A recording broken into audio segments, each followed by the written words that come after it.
신년 예배 첫 시간에 하나님 우리에게 주시는 말씀은 우리에게 주신 이 표어대로 제목을 정해봤습니다.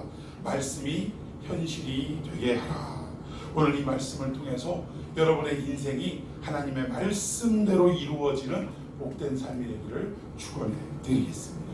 자, 오늘 본문의 이야기는 여러분이 아마 자주 들었던 주인공의 이야기일 겁니다.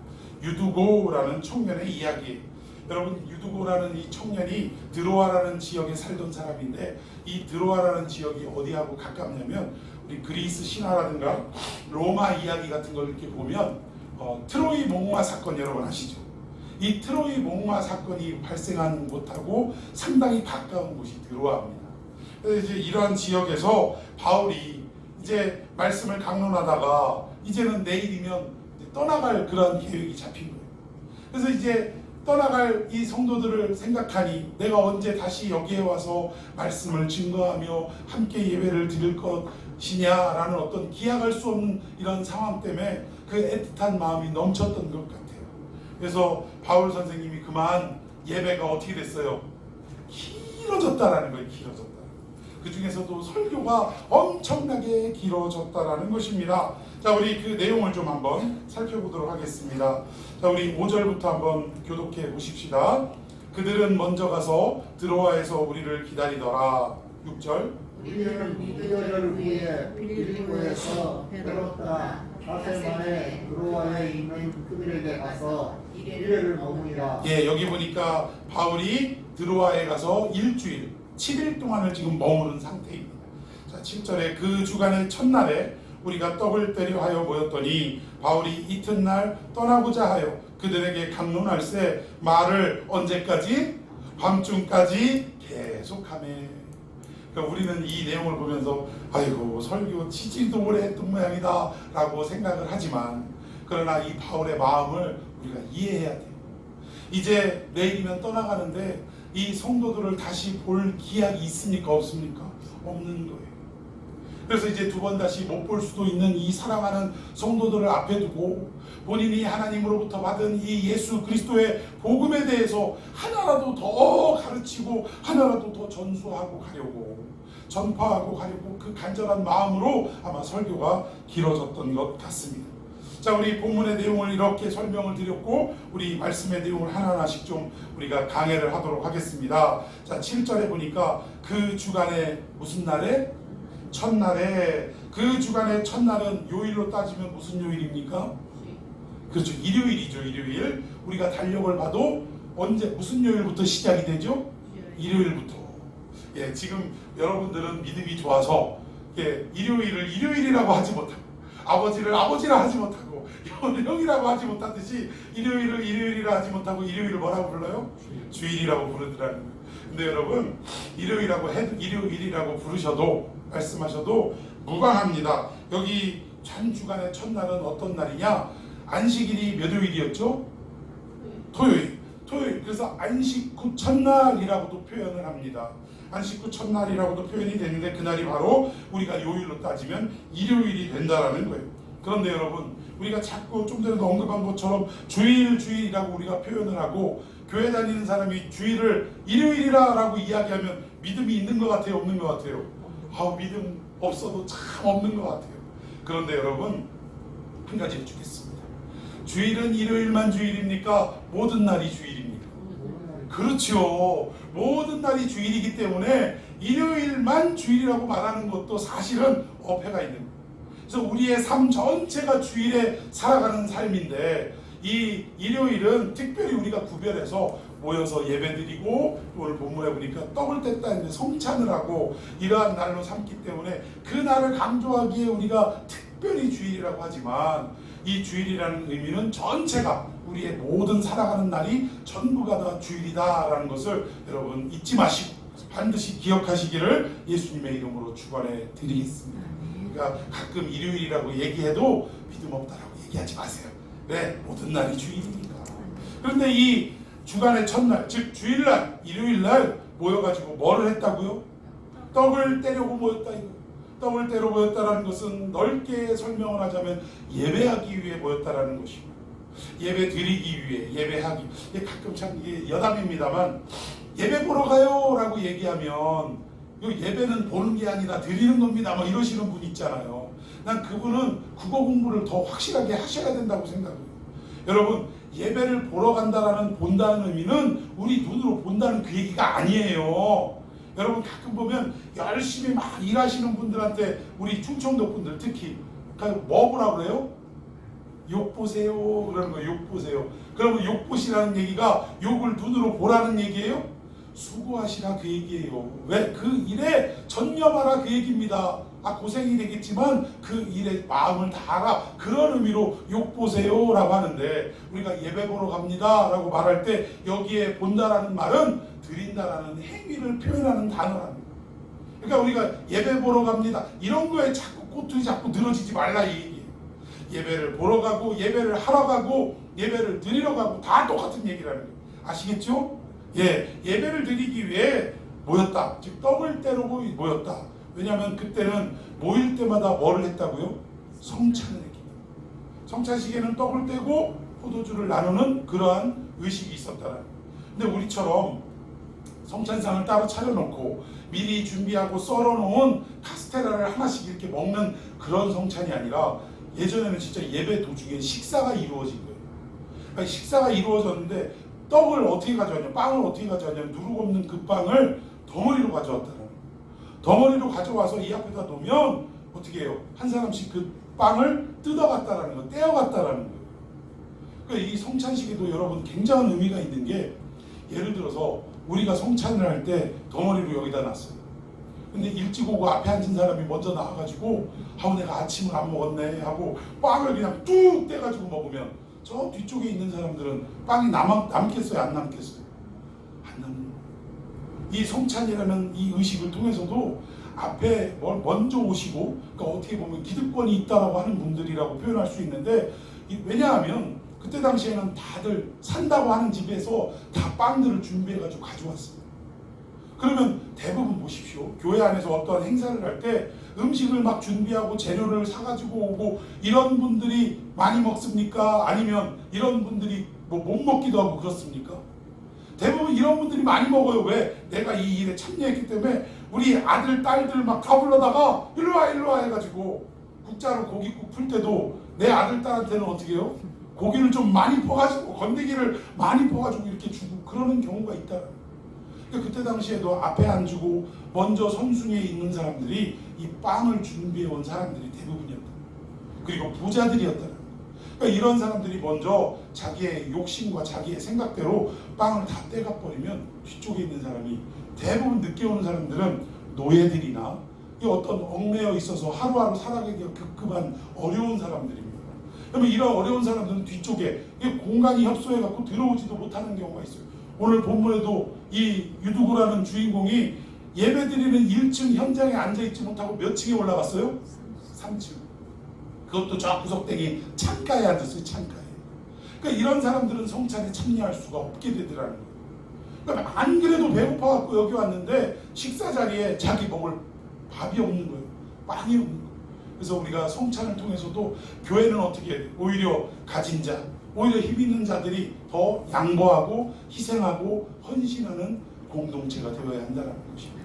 그래서 이런 부분들도 우리에게 주는데, 영적인 부분은 어떤 의미를 가지고 있냐? 여기 보니까 떡을 떼다라고 얘기하는데, 이 뗀다라는 단어가 무슨 의미를 가지고 있냐면 으깨어 부서뜨리다라는 뜻을 가지고 있다. 헬라어로 클라우라고 하는데 으깨어 부서뜨리다.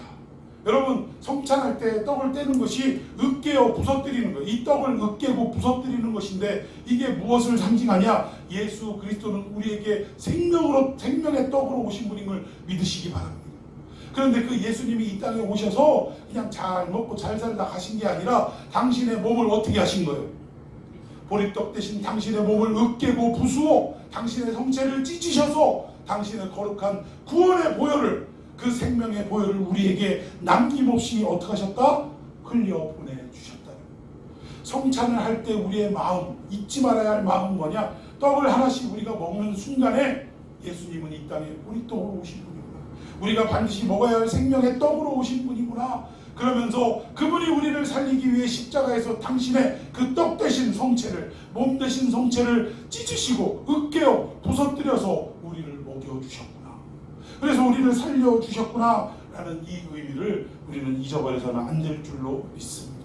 성찬할 때마다 그냥 요식행위로 그냥 세례받은 사람 하나 먹고 포도주 한 잔 마시고 이게 아니라 주님이 나를 대신해서 이렇게 남김없이 아낌없이 당신의 생명을 찢어 죽으셨구나, 희생하셨구나. 그리고 그 사랑과 그 은혜가 오늘 나에게 임했구나. 그래서 내가 하나님의 자녀 구원의 백성이 될 수 있구나. 이거를 반드시 생각하고 기념하며 성찬에 임해야 될 줄로 믿습니다. 성찬의 의미가 그렇다는 거예요. 자, 그런데 이제 다음 날 이튿날이면 떠나고자 하여, 그러니 얼마나 미련이 많이 남고 아쉬움이 많이 남겠습니까? 그런데 강론을 하는데, 즉 설교를 하는데 말을 언제까지 했더냐? 밤중까지 계속했다는 거예요. 그러니까 설교가 초저녁에 모여서 식사 나누고 뭐 이랬을 텐데 이게 점점점 밤중까지 한 12시를 향해서 막 가는 그 시간까지 예배가 중단이 안 됐던 거예요. 설교가 중단이 안 됐다라는 것입니다. 그런데 여러분 그 상황을 잘 생각하셔야 돼요. 바울이 뭐 우리나라에서도 설교 잘하고 웃기는 분들 막 이런 분들 얘기를 들으면 2시간 3시간 들어도 지루해요, 안 지루해요? 안 지루하죠. 막 시간 가는 줄 모르죠. 근데 바울이 그런 분이었냐? 아니라는 거예요. 이분이 언변이 정말 안 좋은 분이었어요. 그 내용이 제가 추측하는 것이 아니라 성경에 기록되어 있다는 것입니다. 자, 우리 고린도후서 11장 6절 한번 봅시다. 바울이 진짜 자기가 직접 한 말이에요. 시작. 내가 비록 말에는 부족하나 지식에는 그렇지 아니하니 이것을 우리가 모든 사람 가운데서 모든 인류로 너희에게 나타내었노라. 아멘. 여기 보니까 바울이 고린도 교인들에게 편지를 보내는데 자기 스스로 자기를 어떻게 표현하고 있어요? 나는 말에는 어떡한 사람? 부족한 사람. 이게 겸양 떠는 얘기가 아니에요. 겸손을 떨기 위해서 설교를 잘하면서도 나는 말을 잘 못하는 사람입니다. 이게 겸양 떠는 얘기가 결코 아니라는 거예요. 항상 고린도 교회에서 이 바울의 사도성에 대한 시비가 끊임이 없었어요. 저거 진짜 저거 사도 맞아? 저거 진짜 목사 맞아? 어디서 안수 받았대야? 이러면서 막 계속 신학교 나온 거 맞아? 이런 것 때문에 계속 시비가 끊임없이 있었던 거예요. 그래서 이 바울이 왜 그러냐면 나가서 얼굴을 대하고 설교를 하면 이 말빨이, 세상 말로 말빨이 어때요? 안 먹어주더라 이거예요. 저 무슨 말 하는 거예요 지금?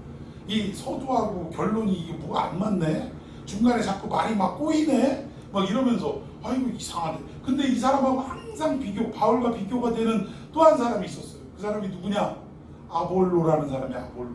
이 아볼로라는 사람은 당시에 수사학이라고 이 말하는 어떤 이런 공부를 충분하게 한 사람입니다. 그래서 이 참 설교를 해도 말 한마디를 해도 왜 그런 거 있잖아요. 말 한마디를 해도 얼마나 그렇게 이쁜지 모르게 그렇게 얘기하는 사람 있어요, 없어요?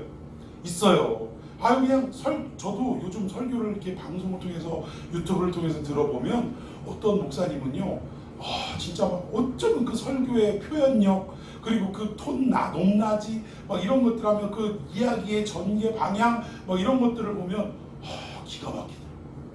근데 설교 한 편을 다 들었는데 내용을 생각을 해보면 별 내용이 없어요. 내용이 없는데도 그 표현력이라든가 순간순간 재치라든가 이런 것들 때문에 사람의 마음을 울렸다 웃겼다 막 이러니까 사람들이 어떻게 집중해요 안 해요? 집중하더라 이 얘기입니다.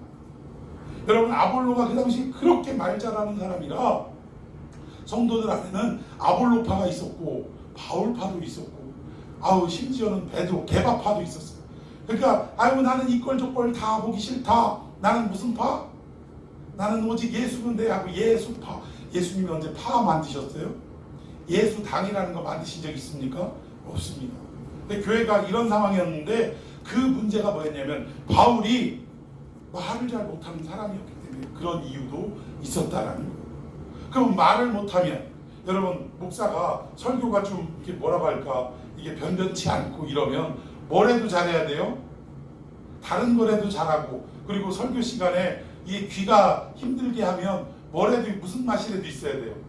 보는 맛이라도 있어야지. 외모가 좀 훤칠하거나 뭐 이런 거라도 좀 있어야지. 그럼 바울 선생님은 외모라도 좀 괜찮았냐? 그것도 아닌 것 같아요. 고린도후서 10장 7절 한번 봅시다. 시작. 너희는 외모만 보는도다. 만일 사람이 자기가 그리스도에게 속한 줄을 믿을진데 자기가 그리스도에게 속한 것 같이 우리도 그러한 일을 자기 속으로 다시 생각할 것이라. 아멘. 여기 보니까 너희는 외모만 본다 라고 막 투정 부리듯이 얘기하는 거 보니까 바울이 외모가 뛰어났어요? 아니면 좀 부족했어요? 부족했던 것 같아요. 그게 무슨 말이냐면 니들은 왜 잘생긴 애들만 봐? 그거 보지 마. 하나님은 외모 보시는 하나님 아니야.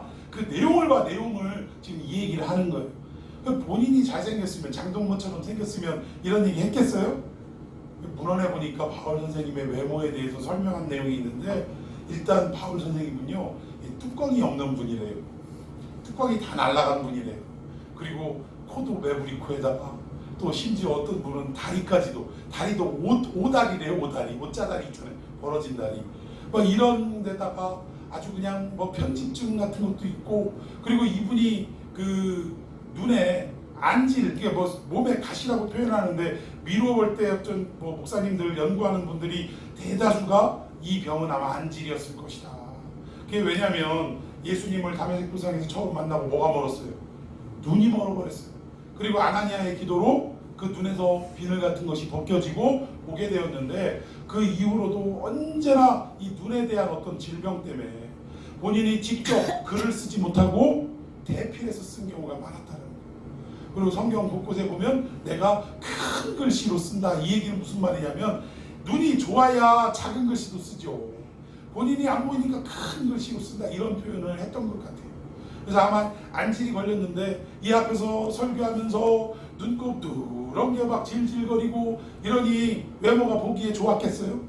하나도 좋지 않았다는 것입니다. 그러니까 바울은 말도 길었고 설교도 길었고 외모도 좋지 않은 그런 상황이었다라는 거예요. 그래서 참 설교를 웬만하면 이 서론 다 꺼내고 본론 1대지, 2대지, 3대지 3대지 하면 이제 뭐 나와야 돼요? 결론이 나와서 마무리가 돼야 되는데 제가 예전에는 설교가 딱 이랬어요. 서론하고 1대지, 2대지, 3대지 결론 이래가지고 제가 담임 목사님한테 어떤 칭찬까지 받았냐면 그 담임 목사님은 서울대 출신의 서울대 박사인데 어학 박사예요. 어학 박사. 그래서 이 서울대에서 가르쳤던 외국어는 다 섭렵하신 분이에요. 근데 이분이 저한테 직접 하신 게 아니라 다른 교육자들한테 이 말씀을 하신 게 설교는 표방을 이렇게 해야 된다. 이게 설교의 모델이 이래야 된다. 서론 1, 2, 3 결론 이래가지고 칭찬을 해주셨다고 같이 동역하는 목사님이 저한테 얘기하는데 어깨가 이렇게 으쓱하더라고요. 근데 여러분 제가 지금 설교하는 거 보세요.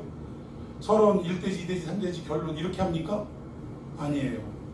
저 옛날에 설교했던 내용들이 지금 뭐 컴퓨터 안에도 있고 이런데 제가 한 가지 깨달은 것이 폼이 중요한 게 아니구나. 내용이 중요한 거구나. 예전에 했던 그 설교들을 지금 참조하지도 않습니다. 중요한 게 왜냐하면 폼이 중요한 게 아니고 사람들이 이렇게 집중할 수 있도록 만드는 것 자체가 중요한 게 아니라 그 메시지의 내용이 중요해서 그 메시지가 듣는 사람으로 하여금 생명을 전달케 하는 설교가 되어야 하기 때문이라는 걸 깨달았기 때문이에요. 그래서 그 뒤로는 1대지, 2대지, 3대지 이런 거 잘 안 해요. 그냥 성경 강해식으로 쭉 이렇게 이어가는 설교로 바뀌었다라는 거예요. 참 사람이 어려운 일을 겪는 것이 안 될 일만은 아니라는 생각이 들어요. 이게 어디서부터 바뀌었냐? 저 병원에 있을 때부터 바뀌었어요. 목회의 방향도 거기서 생각이 바뀌었고 설교의 방향도 거기서 생각이 바뀐 거예요. 왜냐하면 가치관이 어떤 게 중요한지를 깨닫게 하시니까 그동안에 가졌던 모든 패턴들이 다 바뀌게 되더라고요. 아무튼 여기 바울 선생님도 하여튼 1대지, 2대지, 3대지 하고 끝날 줄 알았는데 4대지 하고 또 넘어가더라는 거예요. 참 외모도 안 좋은 데다가 설교까지 길어가지고 이 성도들이 요즘 말로 뭐라 그래요? 빡치는 거예요. 이제 끝날 줄 알았는데 빡치는 거예요. 제가 아는 그 미주 지역에 가서 그 목회하시는 목사님이 있었는데 지금 목포에 가서 목회를 하시는데 이분이 건강하신 분이에요. 얼마나 건강하신 분이냐면 믹스 커피를 대접으로 냉면 그릇 대접으로 가득 타갖고 오디샷을 때리는 분이었어요. 그저 그렇게 해도 몸이 건강했던 분인데 미주 지역에서 한 3년 목회하시면서 온갖 속에 속병, 몹술병은 다 걸렸어요. 근데 이유가 뭔가 했더니 와서 말씀하시는데 예배를 드리면 1시간 안에 딱 끝을 내야 된다 이거예요. 그런데 예를 들어서 11시에 예배가 시작돼서 12시가 이게 딱 바늘이 넘어가면 회중에서 어떤 움직임이 시작되냐면 특히 장로님들이나 뭐 안수 집사님들이 이런 분들이 손을 이렇게 드신대요. 이러신대요. 그냥 이렇게 보시는 게 아니라 목사님 보고 시간 지났다 이거를 알리기 위해서 이렇게 천천히 슬로우 모션으로 이러니 여러분 이거 한 가지만 봐도 그분의 이 미국 지역에서 목회가 순탄했겠습니까? 온갖 스트레스는 다 받고 이러고 오셨더라는 거예요. 근데 여러분들은 저도 바울처럼 설교가 긴데도 한 분도 막 이러시는 분이 없어요. 얼마나 감사한지 모르겠어요. 올 한 해 이러한 성원에 힘입어 열심히 설교하는 한 해가 되도록 하겠습니다. 예. 자, 이런 모습이었는데 결국 설교가 길어지다 보니까 아니나 다르나 사고가 생기고 말았어. 자, 그 내용 봅시다. 8절 시작. 우리가 모인 윗사람에게 등불을 많이 켰는데 밑다락에 등불을 많이 켰는데 그때 당시에 이 등불은 어떤 기름으로 켰냐면 감람유로 올리브유로 이렇게 불을 켰다라는 거예요. 그러다 보니까 요즘처럼 깔끔하게 정제된 기름도 아니고 이러다 보니까 어때요? 끓음이 많이 나겠습니까? 안 나겠습니까? 끓음이 많이 나겠죠. 자, 우리 계속해서 읽어볼까요? 자, 9절 시작. 유도라 하는 청년이 산에 돌아가는 자 있다가 깊이 졸더니 바울이 방문하기를 더 오래 하네 죽음을 이기지 못하여 3층에서 떨어지거늘 일경원이 죽었는지라. 예, 여기 보니까 드디어 유두고라는 이 주인공이 등장을 하는데 이 사람이 일찍 오지 못했던 것 같아요. 늦게 오다 보니까 1층에서 예배 드리는데 3층까지 올라가서 그것도 저 끄트머리 창틀에 걸터 앉아가지고 지금 예배를 드리고 있었다라는 것입니다. 근데 우리가 유두고 하면 이름만 딱 들어봐도 이 사람이 어떤 신분을 가지고 있었는지 추측할 수 있다는 거예요. 여러분, 이름이 딱 있는데 마당쇠 신분이 뭐겠어요? 개똥이. 여자들 같으면 3월이부터 4월이, 5월이, 6월이 막 이런 애들이면 여기 다 이름이 딱 이름만 봐도 얘들이 양반집 교수들이겠어요? 아니라는 거예요. 어떤 집에 머슴살이 하고 있는 이런 신분이 딱 드러나는데 여기에 유두고, 유티코스라고 하는데 이 이름은요 딱 들어봐도 노예, 그것도 노예 중에서도 그나마 약간 자유가 좀 있는 노예, 왔다 갔다 심부름도 하고 막 이러는 노예, 요 정도의 신분이라는 것이 이제 학계의 추측입니다. 그래서 이런 사람이 결국 영어 이름에도 보면 그런 거 있잖아요. 톰슨 들어보셨죠? 톰슨. 여러분 이런 사람들의 그 조상으로 올라가면 직업이 뭐였을 것 같아요? 대장장이. 톰슨이라는 게 톰 끝에 뭘 붙였냐면 SON, 썬을 붙인 거예요. 이게 톰의 아들 이런 뜻이에요. 그래서 톰슨 이런 이름을 가진 사람들의 조상을 거슬러 올라가 보면 대장장이들이라는 거예요. 그래서 이 커피숍에도 왜 톰앤톰슨이라는 커피숍 있잖아요. 그리고 그 안에 인테리어를 해놓은 거 보면 대장간을 이렇게 인테리어를 해놨습니다. 그 이유가 뭐냐면 결국 대장장이 출신이라 이 얘기예요. 근데 유두고라는 이름만 들어봐도 그냥 종이지만, 노예이지만 그래도 조금은 자유가 허락된 아주 최하층의 노예는 아니고 그보다 조금 나은 상황의 노예라는 것이 우리가 알아볼 수 있는, 눈치챌 수 있는 이름이라는 것입니다. 자, 그러다 보니 예배에도 늦게 왔다고 했는데 그 이유가 있어요. 낮에는 뭐 했겠어요? 주인이 시키는 일을 한 거예요. 그리고 그 일이 빨리 끝나면 좋은데 대부분 노예 머슴을 부리는 주인들은 일 빨리 끝내주고 야 피곤할 텐데 들어가서 쉬어라. 그리고 우리 저녁 식사하는데 우리 저 밥상에서 같이 먹자. 이러는 주인 봤어요? 자기는 일찍 들어가서 밥 먹고 뭐 TV 켜놓고 편안하게 다리 뻗고 소파에 누워서 쉬어도 자기 밑에서 일하는 사람들한테는 어떻게 하는 거예요? 오늘 여기까지 다 마치고 그렇게 하고 퇴근해. 이러는 거 아닙니까? 이러다 보니까 가뜩이나 하루 종일 심신이 피곤한 상태에다가 시간도 늦어서 예배 시간에도 제대로 오지 못해서 3층 창가에 앉아 있는데 이 피곤한 몸을 이끌고 그래도 내일이면 떠나시는 바울 선생님의 말씀을 듣겠다고 여기에 왔던 거예요. 그래서 저는 교회에 늦게라도 오셔서 또 이 교회에서 이렇게 피곤하니까 졸고 이러시는 분들 처음 제가 목회할 때는 애들 졸고 막 혼내켰는데 지금 안 그래요. 아유, 저렇게 피곤하신데도 이 자리에 와서 함께하는 그 마음 자체로도 얼마나 기특하고 감사한지 모르겠어요. 여러분 교회에서 존다고 막 혼내키지 마시길 바랍니다. 예. 근데 이 청년도 그렇게 졸기 시작했던 거예요. 졸기 시작했는데 창가에 앉아 있다 보니까 아까 말씀드린 대로 이 등불에 기름이 끓음도 나고 막 이러는데 이 끓음이 다 어디로 나가겠어요? 창문으로 나가죠. 그럼 창가에 앉았던 이 유두부는 이 온갖 끓음, 1층에서부터 피어오르는 이 모든 끓음이 다 누구에게로 와요? 유두부 앉아있는 그쪽으로 가는 거예요. 매캐한 우리도 지금 뭐 뒤에다 난로 틀었습니다만 이게 순환이 제대로 안 되면 막 그 끓음 나고 연기 나고 그럼 매캐하잖아요. 이런 것들이 이 예배 드리는 내내 오니까 가뜩이나 피곤한 데다가 이런 끓음이 막 자기에게 다 몰려오니까 그거 마시고 있다가 결국 어떻게 돼요? 졸음을 졸다가 그만 3층 누에서 떨어져 죽어버리고 말았다. 여러분 조심하시기 바랍니다. 예배에 졸다가 죽는 수가 있어요.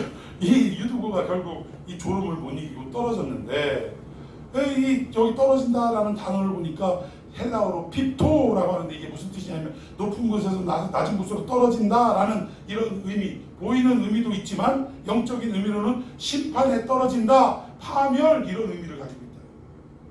결국 여기에 나오는 유두보는 누구를 상징하냐? 예수가 아니면, 하나님의 그 복음이 아니면 영원한 심판으로 떨어져 나갈 우리 인생들을 대표하는 사람이 누구냐? 유두보라는 거예요. 이 유두보 하나님이 아니면, 예수 그리스도의 은혜가 아니면 결국은 떨어져 죽을 이러한 운명을 가지고 있는 이 유두보 청년이 결국 예배에 참석은 했지만 결국 졸다가 그 졸음을 못 이겨서 떨어져 죽고 말았다라는 것입니다. 근데 여러분, 어떤 사람들은 결국 바울의 기도로 살아나잖아요. 이 살아난 걸 볼 때 이 사람이 죽은 게 아니라 잠시 어떻게 했다고? 기절했다라고 그렇게 주장을 하는 부류들도 있습니다. 근데 잘 생각하셔야 되는 게 오늘 이 사도행전을 기록한 사람이 누굽니까? 누가 기록했죠? 그렇죠. 누가 기록을 했어요? 누가가 기록했는데 누가의 직업이 뭐죠? 의사예요. 여러분 지금 바울과 함께 사역을 하다가 예배 도중에 어떤 청년이 떨어졌는데 지금 누가가 직접 가가지고 이 떨어져 죽은 청년에 대해서 진단을 내린 거예요. 이건 딱 보니까 맥박도 안 뛰고 호흡도 안 하고 이 사람 어떤 거 의학적으로 죽었다라고 지금 진단을 내렸다라는 거예요. 뭘 기절을 해요? 이미 죽어있는 그 청년에 대해서 누가가 직접 기술을 한 내용이다 이 얘기입니다. 근데 여기서 떨어져서 어떤 일이 벌어졌느냐? 우리 10절 시작. 바울이 내려가서 그 위에 엎드려 그 몸을 안고 말하되 그러지 마라, 생명이 그에게 있다 하고. 바울이 그 청년 몸에 덮습니다. 이게 에피핍토라고 하는데 포옹하다 또는 억지로 권하다 이런 뜻도 있다. 그러니까 결국 이 바울이 이 엎드린 행위는 무엇을 말하느냐? 어거지로라도 생명을 그에게 불어넣는 현장을 지금 설명하는 거예요. 우리가 왜 말씀 듣기 싫어하는 사람들, 어거지로 이 자리에 와서 예배에 참석하는 특히 우리의 자녀들 막 이런 애들 있어요 없어요? 그럼에도 불구하고 얘들을 예배의 자리로 끌어다 앉히는 이유가 뭐예요? 아무리 설교를 안 듣고 딴짓하고 핸드폰 갖고 이래도 어느 순간 하나님의 때에 하나님의 은혜가 임하기만 하면 막혀있던 그 귀도 어떻게 돼요? 뚫어질 때가, 열릴 때가 있다. 어느 순간 그 하나님의 말씀에 귀가 기울여질 때가 있고 말씀을 듣다 보니 뭐가 자연적으로 생겨나요? 믿음이 생겨나게 되고 할렐루야. 그 믿음이 결국 구원으로 인도하게 되더라는 거예요. 그래서 어거지로라도 갖다 앉혀놓는 거예요. 우리가 왜 자녀 세대들에 대해서 특히 주일학교 다니는 애들 얼마나 밖에 나가서 놀고 싶고 게임하고 싶고 그렇습니까? 그런데도 불구하고 억지로 차와다 앉혀놓는 이유 중에 하나가 뭐냐? 지금은 네가 안 받아도 언젠가는 이 말씀이 들려질 때가 있을 것을 소망하고 기대하는 마음으로 앉혀놓는다 이 얘기입니다. 그러니까 오늘 결국 3층에 오기는 왔는데 결국 어떻게 됐어요? 파멸의 인생, 결국 심판으로 떨어질 수밖에 없는 인생의 대표가 유두고였는데 말씀이 제대로 안 들어온 거지. 졸고 깊이 존다는 건 뭐예요? 졸으면 졸았지 깊이 졸은 건 또 뭐예요? 아예 잔 거예요. 잔 거. 자다가 떨어져 죽었는데 그 인생 위에 결국 생명을 억지로라도 강제로라도 불어넣는 이 바울, 기도라는 표현으로 설명이 되어 있지만 이런 어떤 모습을 통해 이 아이가 다시금 살아나는 역사가 있었다는 것입니다. 여러분 이 땅에 예수님이 오시지 않았으면 우리는 다 죽은 인생이에요. 숨은 쉬고 활동을 하지만 영적으로 볼 때는 다 죽어있는 인생이에요. 그 죽어있는 인생에 예수님이 우리에게 우리가 받아들였어요? 안 받아들였어요? 그 예수를 안 받아들였어요. 다 십자가에 못 박으라고 오히려 거부했습니다. 그럼에도 불구하고 예수님 그 십자가에서 당신을 희생하심으로 말미암아 그 당신의 몸과 당신의 피를 억지로 우리에게 어떻게 하신 거예요? 넣어주셨다 이 얘기예요. 그렇게 우리를 살려주셨다. 여러분 믿으십니까? 오늘 이 바울의 사건, 유두고의 사건도 그런 맥락 중에 하나랍니다. 근데 바울이 이때 뭐라고 이야기를 하냐면 주변 사람들에게 자, 두 마디를 하는데 따라해 봅시다. 떠들지 말라. 따라서 해봅시다. 예, 떠들지 말라. 떠들지 말라. 그리고 두 번째, 생명이 그에게 있다. 생명이 그에게 있다. 예, 주변 사람들은 어떻게 했어요? 사람 죽었다고 예배드리다 사람 죽었네 웅성 난리가 났죠. 아니 지금 우리가 예배드리다가 2층에서 누가 떨어지기만 해도 예배가 중단이 되고 난리가 났을 거예요. 그리고 내려가서 우리 성도들은 믿음이 좋으니까 바울과 함께 막 기도하고 막 이랬을지 모르지만 사람들 대부분 어떻게 하다 이렇게 됐기야 막 이러면서 웅성웅성 떠들고 내용도 알지 못한 채 떠들어대는 이런 게 세상이라는 것입니다. 여러분 이 세상이 얼마나 떠들어대는지를 한번 우리가 말씀을 통해 한번 봅시다. 얼마나 기가 막힌 세상인가. 사도행전 19장 27절부터 교독합시다. 우리의 이 영업이 천하여질 위험이 있을 뿐 아니라 큰 여신 아데미의 신전도 무시당하게 되고 온 아시아와 천하가 위하는 그의 위험도 떨어질까 하노라 하더라. 이게 무슨 얘기냐면 바울이 막 복음을 전하니까 이 아데미 여신을 섬기고 있던 이 사람들의 영업에 지장이 생겨야 안 생겨요? 아니 거기에 가서 숭배 안 하고 말씀 들으러 사람들이 오니까 지금 자기들의 영업권에 지장이 생겼다는 거예요. 그래가지고 지금 말하는 거예요. 우리 아데미 여신의 체면이 땅바닥에 떨어지게 생겼다 그 얘기입니다. 자 28절 시작. 그들이 이 말을 듣고 분노가 가득하여 외쳐 이르되 그다 에베소 사람의 아데미여 하니 온 시내가 요란하여 온 시내가 요란해졌어요. 떠들어댄 거예요. 바울과 같이 다니는 마게도냐 사람 가이오와 아리스타고를 붙들어 일제히 연극장으로 달려 들어가는지라. 30절.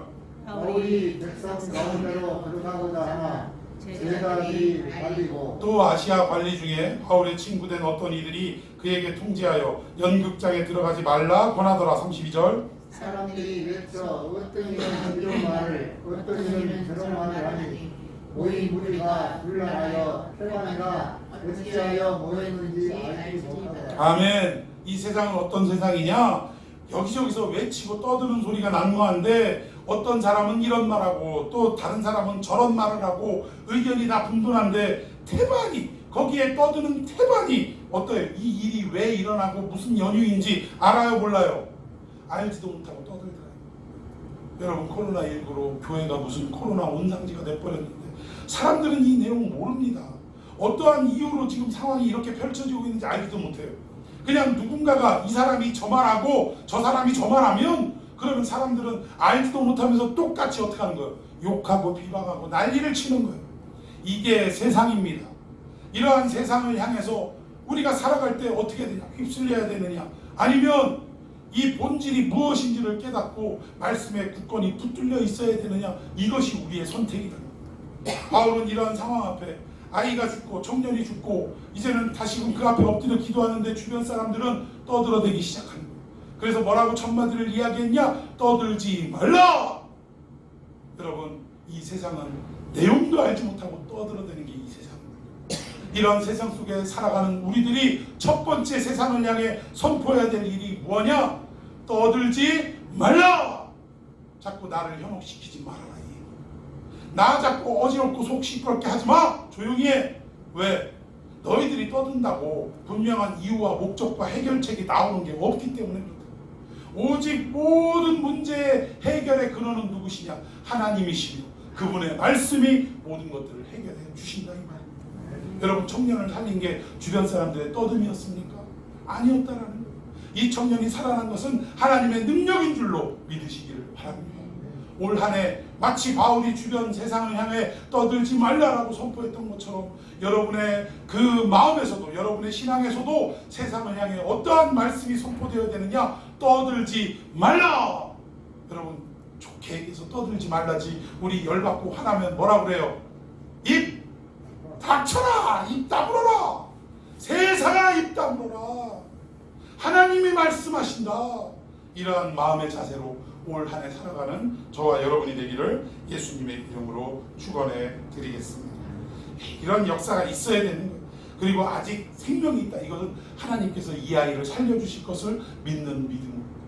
내가 지금은 힘들고 어렵지만 하나님이 나를 어떻게 하시는 거예요? 회복시켜 주실 것을 믿는 믿음으로 선언해 버리는. 우리 작년 한 해 동안 어렵고 힘들었다면 올 한 해는 하나님이 나를 회복시켜 주신다라고 믿음으로 선언하며 나아가는 저와 여러분이 되기를 축원해 드리겠습니다. 예, 이런 일들이 있었다라는 거예요. 자, 우리 이런 비슷한 일들, 세상은 떠드는데 어떠한 모습이냐? 자, 이 내용들이 어디에서 또 나오냐면 광야 40년 그 노숙자 같은 삶을 살아가다가 드디어 이제 가나안 땅 안에 들어가는데 이제 요단강을 건너서 첫 번째 성 난공불락 여리고를 만나게 돼요. 근데 이 여리고와 창과 칼로 싸워서 이기는 그런 전투 방법이 아니라 이상한 방법을 하는 거예요. 매일같이 성을 한 바퀴씩을 돌다가 일곱째 되는 날은 몇 바퀴? 7바퀴. 그래서 총 몇 바퀴를 돌아요? 13바퀴를 도는 거예요. 13바퀴. 근데 13바퀴를 돌 때 모세가 한 가지 백성들에게 이 조건을 내건 게 있어요. 너희들 어떡하라? 소리 내지 말라. 아무 말도 하지 말라. 왜? 이스라엘 백성들은 지금 이 말도 안 되는 작전 앞에 할 얘기가 있을까요? 없을까요? 수도 없는 얘기가 할 거리가 있을 거예요. 이런다고 무너져 드디어 40년 고생하더니 모세가 어떻게 된 거예요? 아니 여호수아가 어떻게 된 거예요? 예? 여호수아가 이제 드디어 노망이 나기 시작하는구만. 이제 갈 때까지 갔구만. 여기까지 와서 결국 우리는 이제 죽는 것만 남았구만. 저걸 어떻게 무너뜨려? 저기를 어떻게 돌파해? 별의별 할 얘기가 많았습니다. 말씀은 말씀이지 저에게 가능한 일이야? 별의별 오만 얘기가 나왔을 것인데 이때 여호수아가 한 얘기가 입 다물어라. 입 다물어라. 하나님이 우리에게 주신 약속만 생각하고 걸어라 이 얘기입니다. 이스라엘 백성들의 믿음의 크기로 볼 땐 얼마든지 떠들 수 있는 상황이에요. 왜? 이해도 설득도 안 되거든. 그런데 어떻게 했습니까? 입을 열었어요? 안 열었어요? 입을 안 열었다. 침묵하고 그러고 그 성을 돌았다는 것입니다. 속은 시끄러웠을 거예요. 별 하고 싶은 얘기가 많았을 거예요. 이게 말이 돼? 이게 과학적으로 증명이 되는 얘기요?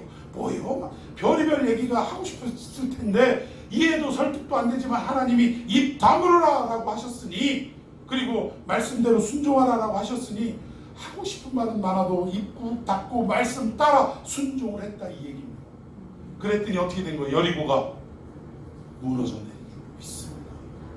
지금 당장 하나님이 우리에게 말씀하시는 내용이 이해도 설득도 납득도 안 되지만 그럼에도 불구하고 입 다물고 돌아라 라고 명령하신 그 말씀처럼 우리가 말씀 따라 순종하면 여리고가 무너진 것처럼 우리의 삶에 에워싸고 있는 모든 문제의 성들이 무너지게 될 줄로 믿으시기를 바랍니다. 여러분, 이런 믿음이 결국 올 한 해 동안 우리가 가지고 가야 될 상황이라는 거예요. 하나님은 항상 어떠한 상황 앞에 기초를 두시는 게 말씀이라는 거예요.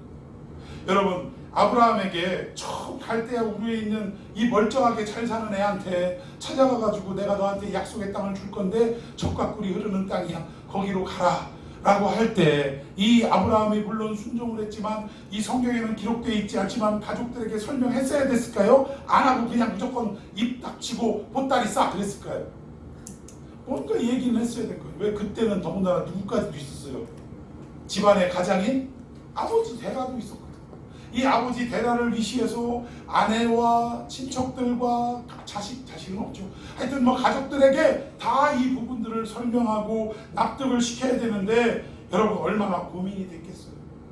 또 이걸 어떻게 해석을 해서 설명하고 결정하고 판단했겠습니까? 그럼에도 불구하고 이 어려운 상황을 뛰어넘어서 결국 어떻게 했다라는 거예요. 아브라함은 보따리 싸고 닥치고 전진 했다라는 거예요. 닥치고 약속의 땅으로 가라 할 때 전진했다라는 것입니다. 우리가 가끔 보면 갈 바를 알지 못하고 갔다라는 말이 행선지를 모르고 갔다라고 엉뚱하게 해석하는데 그거 아닙니다. 우리는 뭐 하나님이 얼마나 냉철하신 분인데 어디로 갈지 목적지도 안 알려주고 일단 가. 그래서 아브라함은 갔대.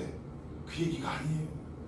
아브라함이 갈 때는 하나님이 가라고 명령하셨지만 여기로 가면 먹고 살 길이 있는지, 과연 내가 여기에서 뿌리 내리고 잘 살 수 있는지, 정답도 해답도 아무런 미래를 예측할 수 있는 게 있었다 없었다?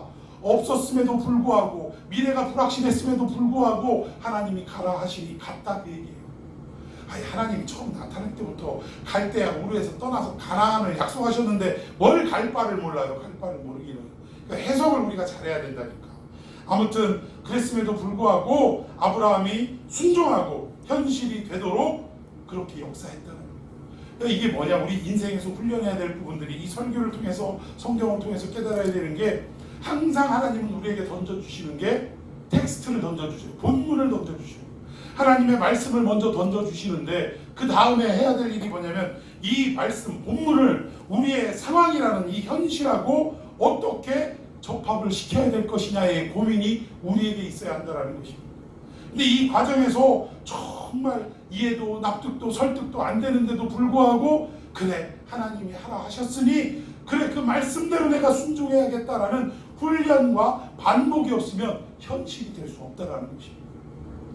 지금 어떤 분 이런 표현을 해요. 11조를 얘기하면서 표현 자체는, 그러니까 내용 자체는 뭐 맞지 않아요. 근데 그 설명을 하는 내용들이 지금 좀 제가 각인이 돼서, 이 과부의 두렙돈을 얘기하더라고요. 과부의 두렙돈.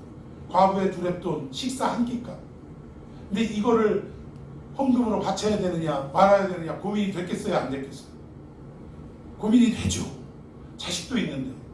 그런데 엄밀히 따지고 보면 이 두렙돈을 바치고 한 끼 먹고 죽나, 안 바치고 그냥 한 끼 먹고 죽나, 결국 거기다 그 얘기. 근데 이 과부는 믿음으로 한 끼 먹고 죽으나 안 먹고 죽으나 똑같다 하는 결단을 하고 헌금을 드렸다라는 설교를 드렸는데, 본질적인 설교는 아닙니다. 그게 내용은 아니에요. 그런데 그 표현은 참 와닿았어요. 우리가 하나님의 말씀이 현실이 되게 하려면, 하나님의 말씀이 우리 가운데 선포되어졌을 때, 본문으로 텍스트로 우리에게 왔을 때, 우리가 이것을 몸으로 실현해낼 때는 너무나 복잡하고 아주 그냥 갈등이 사무치더라고요. 근데 중요한 건 이거 하고 죽으나 안 하고 죽으나 똑같다라는 과부의 심정으로, 하나님 제가 믿음으로 어찌 될지 알지 못하지만 하나님 믿음으로 믿고 순종하겠습니다 라는 이 훈련이 이루어질 때 비로소 말씀이 뭐가 되더라? 현실이 되더라. 여러분, 이 삶이 올 한 해 여러분에게 끊임없이 이어지기를 예수님의 이름으로 축원해 드리겠습니다. 이 사건이 일어나고 난 다음에 바울이 이제 드디어 몇 절 후면 이제 31절에 올라가면, 자 11절에 이 아이를 다시 살리고 나서 올라가서 또 어떻게 했대요? 참 강적이에요, 강적. 사람이 죽었다 살아났으면 이제 그 사건에 대해서 서로 이야기하고 끝나야 되는데, 이분은 예배가 중단됐기 때문에, 설교가 중단됐기 때문에 아이를 살리고 나서 다시 올라가서 어떻게 했더라? 설교를 날이 새기까지 밤중까지 설교하다 이 사단이 났는데, 아이를 살리고 나서 올라가서 남은 설교를 계속 이어했다는 거예요. 참 제가 배워야 할지 어찌해야 될지 고민이 많습니다. 자, 어쨌든 이 사건이 생기고 난 이후에 20장 31절 32절 제가 먼저 읽습니다. 그러므로 여러분이 일깨어 내가 3년이나 밤낮 쉬지 않고 눈물로 각 사람을 훈계하는 것을 기억하라. 32절 지금 내가 여러분을 주와 그 은혜의 말씀에 부탁하노니 그 말씀이 여러분을 이미 든든히 세우사 거룩하게 하심을 입은 모든 자 가운데 기억이 있게 하시리라. 예, 이제 그 사건 사고가 생기고 나서 이제 이 지역, 에베소 지역 떠나게 되는데, 장로님들을 다 불러 모았어요. 장로님들을 불러 모으고 마지막 고별 인사를 하게 되는데, 뭐라고 얘기하냐면, 저 같으면 그랬을 것 같아요. 장로님들을 모셔놨으니, 장로님 이제 제가 여기를 떠나면 다시 오게 될지 어떻게 될지 기약할 수가 없습니다. 그러니 이 에베소 교회를 부디 누구에게 부탁을 해요? 장로님들께 부탁하니 정말 생명을 걸고 이 교회를 잘 섬겨주시기를 바랍니다. 이러지 않았겠어요? 근데 바울은 장로들을 모아놓고 장로들에게 부탁한 게 아니라, 지금 32절 보니까 지금 내가 여러분을, 즉 장로와 모든 교인들을 주와, 우리 예수 그리스도와 및 그 은혜의 무엇에게? 말씀에 부탁하노니. 여러분, 교회는 주님께 맡겨야 될 줄로 믿습니다. 여러분, 교회는 사람의 리더십이 앞서는 공동체가 되어서는 안 됩니다. 오직 말씀이 이끌어가는 대로 순종하며 따라가는 공동체가 되어야 할 줄로 믿습니다. 교회뿐만 아니라 여러분의 가정과 여러분의 개인적 삶 모든 것들이 그렇다는 거예요. 사람에게 의탁하고 사람을 의지하고 백그라운드를 우리가 생각하고 그러한 인생은 안 된다는 거예요. 결국 하나님의 그 말씀이 내 인생을 주도하고 이끌어가는 삶이 되어야 한다. 여러분, 이러한 말씀을 마지막 고별 설교로 하고 떠나가는 바울의 심정이 여러분 다 느껴지고 깨달아지는 역사가 있기를 축원해 드리겠습니다. 그래야 되는 거예요. 이게 말씀이 현실이 되는 거지. 설교 들을 때는 아멘 하다가 밖에 나가서는 자기 방식대로 살아가는 건 결코 말씀이 현실이 될 수 없다라는 것입니다. 결국 이 바울 은혜의 말씀 앞에 이 교회와 성도들을 부탁하고 혼신의 힘을 다하여 그 마지막 설교까지 힘을 다해 가르치고 길을 떠났다는 거예요. 그런데 그 결과 이 에베소에 어떤 일이 일어났느냐? 이 사람들의 삶을 통해서, 즉 말씀이 현실이 되는 이 삶을 통해서 복음의 문이 열리는 놀라운 축복의 열매를 맺게 됐다는 거예요. 여러분, 고린도후서 2장 12절 한번 봅시다. 시작. 내가 그리스도의 복음을 위하여 드로아에 이르매 주 안에서 문이 내게 열렸으되. 예, 드로아에 이르렀다. 드로아라는 사건은 유두고가 에베소의 한 장소인데 그리스도의 복음을 위하여 드로아에서 그렇게 가르쳤는데 결국 주 안에서 뭐가 열렸다고요? 문이 열렸대요. 이 문은 복음의 문인 줄로 믿습니다. 각 사람의 성도들, 장로들에게 이 최후 말씀에 부탁하며 이 말씀을 따라 살아가십시오. 그렇게 간절하게 외쳤는데 이 말씀을 붙들고 현실 속에 나타나며 정말 순종하며 꽃을 피워왔던 이 성도들의 삶을 통해 마침내 복음의 문이 활짝 열리게 되었다, 이 말입니다. 여러분, 우리가 전도하는 것도 중요하지만 우리가 이렇게 말씀이 현실이 되는 삶을 살아갈 때 우리 주변 사람들은 우리를 다 어떻게 하더라? 주목하여 보더라. 이 말이 어디서 나왔냐면 바울이 빌립보에서 복음 전하다가 감옥에 갇혀서 매 실컷 맞고 그리고 그 다시 착고를 차고 그 3층 그 감옥에서 맨 아래 하옥에 들어가서 갇혀 있을 때 찬송하고 하나님 앞에 기도하는 모습을 주변 사람들이, 다른 감옥에 갇힌 사람들이 주목하여 보더라. 듣더라가 아니에요. 보더라. 여러분의 삶을 통하여, 말씀이 현실이 되는 삶을 통하여 주변 사람들이 주목하여 보고 하나님 앞에 나와 엎드리고 나도 예수 그리스도를 믿겠노라 선언하고 고백하는 역사가 있기를 예수님의 이름으로 축원해 드리겠습니다. 자, 우리 마지막으로 말씀이 현실이 되게 하라라는 이 큰 주제 앞에 말씀이 현실되는 방식이 뭐냐, 방법이 뭐냐 이거예요. 자, 우리 로마서 5장 3절에서 5절 교독합시다. 다만 이뿐 아니라 우리가 환난 중에도 즐거워하냐 하나니 이는 환난은 인내를, 연단은 소망을 이루는 줄 알고 5절 소망이 우리를 부끄럽게 하지 아니하면 우리에게 주신 성령으로 말미암아 하나님의 사랑이 우리 마음에 부어하니. 예, 여기 보니까 인내는 뭐를? 연단을. 근데 이 연단이라는 말을 보니까 영어 성경으로는 캐릭터라고 번역을 했더라고요. 인격, 그리스도의 인격, 이것을 말하는 것입니다. 이렇게 번역이 되어 있는데 이게 우리를 누구의 인격으로 만드는 거냐? 하나님의 인격, 그리스도의 인격으로 만드는 거예요. 그러니까 결국 우리가 인내하고 오래 참고 견디면 결국 우리가 어떻게 되느냐? 말씀 붙들고 당장은 이해도 설득도 또 우리 현실 속에 침투해오는 수많은 핍박과 그 고난의 시간들이 있지만 끝까지 우리가 견디면 마침내 우리가 어떻게 되냐? 그리스도의 인격으로 바뀌게 되더라고요. 하나님의 성품으로 바뀌게 되더라는 것입니다. 그러면 여기에 이 인격, 하나님의 캐릭터라는 게 뭐냐? 세번역 성경으로 로마서 5장 4절 한번 읽어봅시다. 시작. 인내력은 단련된 인격을 낳고 단련된 인격은 희망을 갖는 줄 알고 있기 때문입니다. 예, 결국 인내, 즉 인내력은 단련된 인격, 하나님의 캐릭터를 가져온다. 우리가 그렇게 변화되어진다라는 것입니다. 자, 그렇다면 진짜 하나님의 캐릭터, 그리스도의 캐릭터, 인격이라는 것은 뭐를 말하느냐? 성품, 온유하고 겸손하고 이런 것도 물론 포함을 하지만 정말 이 그리스도의 캐릭터는 뭐냐면 예수님의 이 3년의 공생애를 짜고 하면 결국 뭐가 튀어나오냐? 말씀이 지배하는 인생이라. 여러분, 예수님은 이 땅에 무엇대로 오셨어요? 성경대로 오시고 십자가에 성경대로 죽으시고 사흘 만에 성경대로 부활하신 분이 예수님인 줄로 믿습니다. 예수님의 전 인생은 결국 말씀이 지배하는 인격, 이것이 바로 진정한 하나님의 캐릭터다라고 말씀드릴 수 있다. 그래서 우리가 살아가면서 저 사람 좀 성격이 까칠해 이런 소리는 들을 수 있을지언정 어때야 된다는 거예요. 하나님의 그 말씀이 어떻게 돼요? 우리의 삶의 현실로 드러나는 인생이 돼요. 그게 그리스도의 캐릭터다. 여러분, 올 한 해 이런 말씀이 현실이 돼요. 그리고 이것은 하루아침에 이루어지는 일이 아닙니다. 결국 끊임없이 훈련하고 반복하고 쓰러졌다 일어나고 넘어졌다 일어나고 이것을 수도 없이 반복하면서 점점 이런 그리스도의 캐릭터로 하나님의 인격으로 바뀌어가게 된다는 거예요. 이 한 해 이런 놀라운 훈련이 저와 여러분 안에, 이 참평한 교회 안에 차고 넘치는 역사가 있기를 축원해 드리겠습니다. 자, 우리 함께 말씀 붙들고 기도했으면 좋겠습니다.